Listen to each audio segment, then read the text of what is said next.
Waouh, Seigneur, je n'imagine même pas la douleur de cette maman.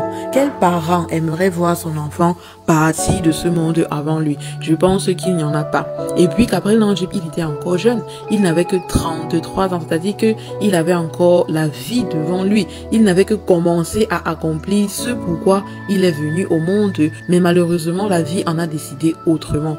En fait, Gabriel Nangy, après sa carrière d'humoriste qui a été courte, mais plutôt avec un grand succès, parce que oui, il a eu du succès, il a une certaine renommée que beaucoup n'ont pas d'ailleurs.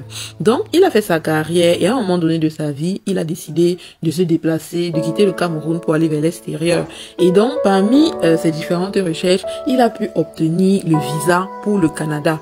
Et donc, le jour où il allait chercher le visa, il avait en fait le rendez-vous au commissariat du Canada à Yaoundé pour le retrait de son visa. Donc, ce jour où il a eu son accident, il a pris la voiture très tôt ce matin tout seul et vers Edea au village Ebombe Logbi. À peine sorti d'un virage, il a été surpris par le dépassement d'un camion gros porteur qui tentait de doubler en fait un autre gros porteur. Donc Gabriel a essayé, selon les témoins qui ont vécu la scène et qui roulait aussi à vive allure, hein, il faut le préciser, ce qui déjà n'était pas bon.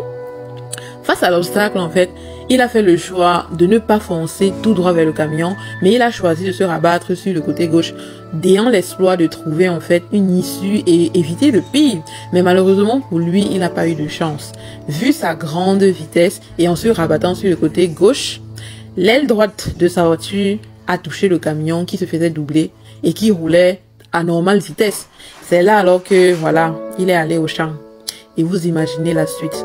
Donc, dès que l'accident s'est produit, tous ceux qui étaient là, tous les habitants de la population qui étaient là, sont allés, ils ont essayé de le secourir, en fait. Ils ont essayé de le retirer de sa voiture et de l'amener aux urgences. La vidéo est très choquante. J'ai fait une précédente vidéo dans laquelle j'ai essayé de vous mettre la vidéo, mais Facebook a bloqué parce que les images étaient vraiment choquantes. Donc, j'ai préféré éliminer la vidéo et en faire une autre. Là, c'est tellement choquant. On le voit en train d'arriver à l'hôpital. C'est incroyable, je vous assure. C'est là que tu te dis que donc c'est vrai. Parce que c'est à partir du moment où j'ai vu tout ça que j'ai dit, donc c'est vrai tout ce que c'est dit sur la toile.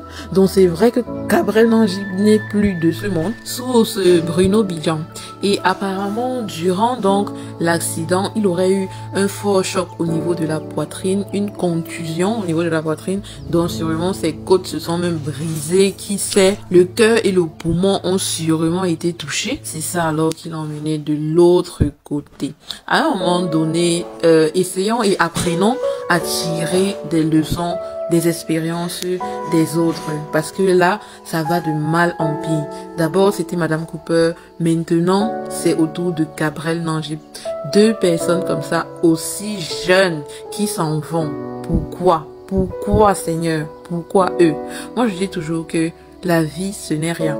À partir du moment où tu te rends compte que on vient sans rien et on part sans rien, je pense que tu peux vivre ta vie très facilement. Je pense que tu peux être plus épanoui dans la vie, en vouloir, du moins en vouloir aux autres. Je veux dire, c'est pas que tu vas te laisser marcher dessus, mais c'est du genre, quand quelqu'un te fait quelque chose, tu réponds et puis c'est bon, tu t'arrêtes là, tu ne gardes pas ça en toi, parce qu'en fait c'est tout ceci qui pousse les gens à arriver à poser certains actes qui sont irréparables en fait. Donc aimons-nous vivants, enjoyons nos vies vivants aussi, parce que c'est important, il faut le dire. De temps en temps il faut se faire plaisir, c'est important pour soi-même. De temps en temps il faut se féliciter, il faut s'offrir des choses, tout simplement même pour augmenter même son estime de soi-même. Je veux dire, il faut profiter de la vie en fait. Il faut profiter de la vie parce que on ne sait pas de quoi demain est fait. On ne sait ni l'heure, ni le jour. Regardez, qui aurait pu imaginer qu'aujourd'hui on serait en train de pleurer Gabriel Nangy? Qui aurait pu l'imaginer?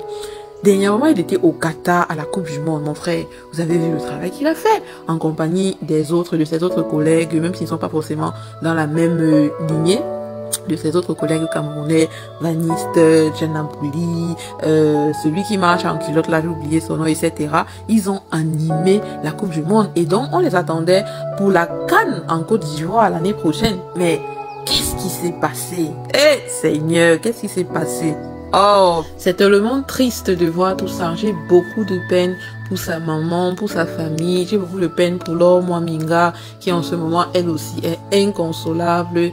Sincèrement, les moments. Tout ce que je peux vous dire, c'est que franchement, il faut profiter de la vie. Vivez comme si c'était le dernier jour, mais en mettant quand même, en gardant toujours quand même quelques réserves, parce que tout de même, on ne sait de quoi demain est fait. On a des enfants qui sont appelés à grandir demain. On ne sait pas si ça sera à nos côtés ou pas. Donc, il faut pas qu'on les laisse venir au monde bras ballants.